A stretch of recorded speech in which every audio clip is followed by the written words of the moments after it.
नमस्कार मित्रों, मैं दीपक द्विवेदी और कौटिल्य एकेडमी। कोरोना वायरस ने हम सबको घर बिठा दिया है और बेहतरी इसी में है कि हम घर में रहें, स्वस्थ रहें और राष्ट्र के प्रति भी हमारा यही समर्पण होगा कि हम घर पर रहें और अपनी शिक्षा को, अपने अध्ययन को और पुख्ता करें और मजबूत करें। अभी कुछ दिनों से मेरा भी स्वास्थ्य ठीक नहीं था, थोड़ा फीवर था क्योंकि डॉक्टर ने कहा वायरल फीवर है। अभी थोड़ा ठीक लग रहा है तो मैं आपके समक्ष आया हूँ और आपकी दुआओं से शीघ्र ही स्वस्थ होकर और लगातार वीडियो बनाता रहूँगा। इस बार का हमारा वीडियो जो है वो एक ऐसे विषय पर है जो कहीं ना कहीं इतिहास के सारे बिंदुओं को जोड़ दे। सारे बिंदु मतलब हम बात कर रहे हैं कुछ ऐसे कॉमन पॉइंट्स हम अगली सीरीज में पढ़ेंगे जिनके उत्तर लेखन में, खासकर एमपीपीएससी की बात करूंगा मैं, यूपीएससी की बात नहीं करेंगे हम। एमपीपीएससी अगर इसी को थोड़ा सा एलोबरेट कर लिया जाए तो यूपीपीएससी हो जाएगा और ये आईएएस के लिए भी आप इसको तैयार कर सकते हैं। तो आज हमने कुछ विषय चुने हुए हैं, जैसे मैं आपको दिखाना चाहता हूं कि आज का जो हमारा विषय है वो है सामंतवाद, एकता व्यवस्था, नायकर व्यवस्था, मनसबदारी व्यवस्था।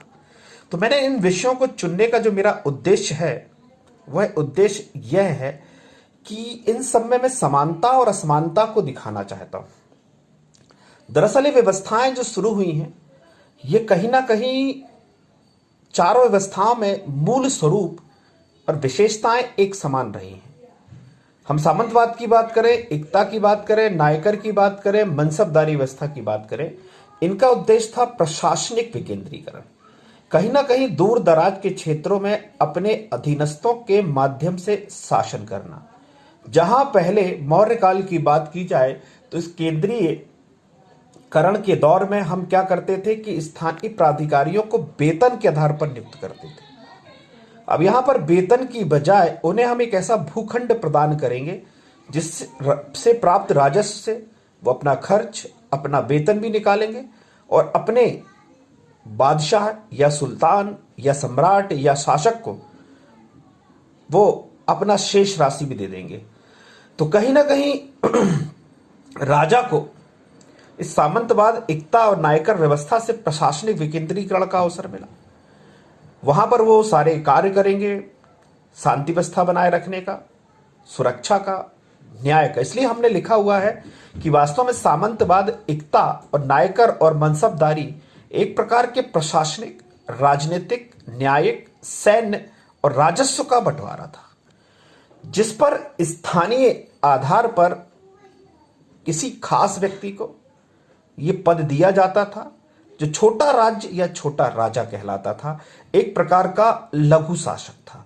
तो हम देखें वास्तव में सामंतवाद, एकता, नायकर और मनसबदारी व्यवस्था कहीं ना कहीं इस संदर्भ में एक प्रकार की राजस्व का बंटवारा है जो सामंत या एकता या नायकर या मनसबदार उस क्षेत्र से प्राप्त करेगा और उसका एक हिस्सा राजा को देगा।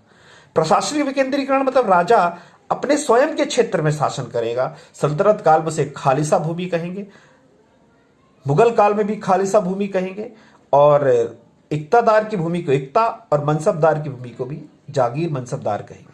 तो यहां पर राजनीतिक विकेंद्रीकरण भी है क्योंकि वो छोटा बादशाह है, सारी शक्तियां उसके हाथों में है, न्याय भी वही कर रहा है, सेना भी उसके पास है। तो एक प्रकार की वजह जिसके पास सेना है, धन है, दोनों बल हैं, तो एक प्रकार का वो छोटा राजा हो गया।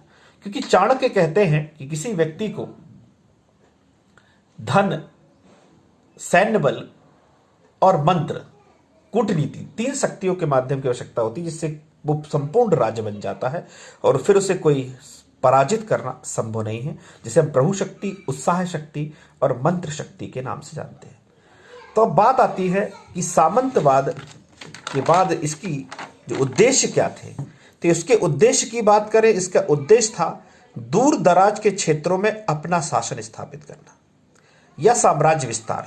देखिए क्या है, धीरे धीरे साम्राज्य का विस्तार हुआ तो पहले की तुलना में नौकरशाही वैसी नहीं थी, इसलिए राजाओं ने क्या किया, अपने दूर दराज के क्षेत्रों में अपना शासन कैसे स्थापित हो, वहां की व्यवस्था कैसे करें, रोज लगातार वहां पर संदेश भिजवाना, वहां पर आदेश जारी करना, वहां के प्रशासकीय दायित्व को कैसे निभाया जाए। इसलिए वहां पर उन्होंने क्या किया, एक किसी व्यक्ति की नियुक्ति कर दी और वो व्यक्ति राजा का एक नुमाइंदा या उसका राजा का प्रतिनिधि हो गया और जब वो राजा का प्रतिनिधि हो गया तो राजा के मार्फत कार्य करने लगा, राजा के आदेशों को लागू करने लगा, राजा की जो राजत्व है, राजा की जो विचारधारा है उसे लागू करने लगा।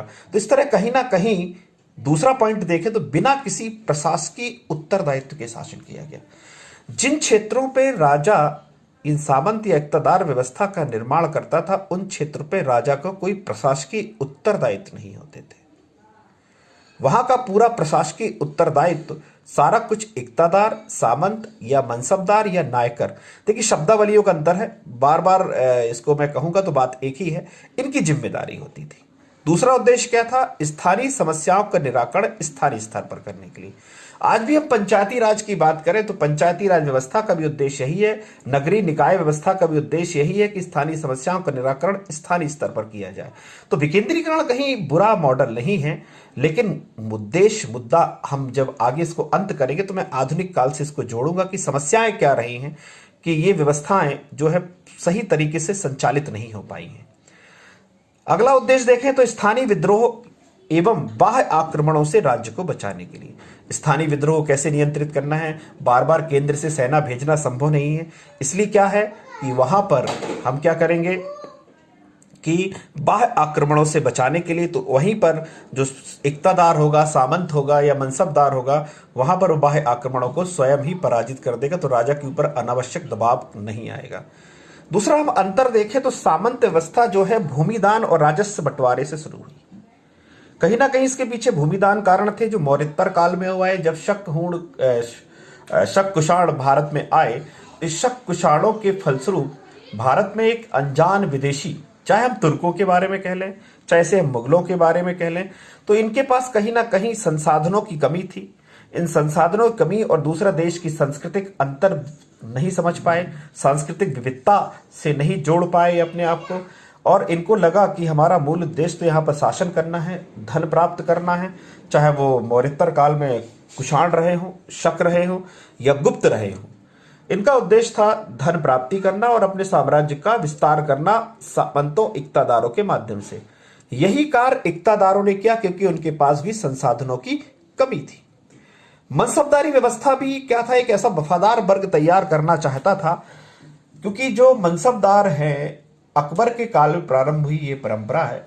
दरअसल हम देखें तो जब अकबर का शासन काल आया तो अकबर एक बहुत ही दूरदृष्टि वाला शासक था।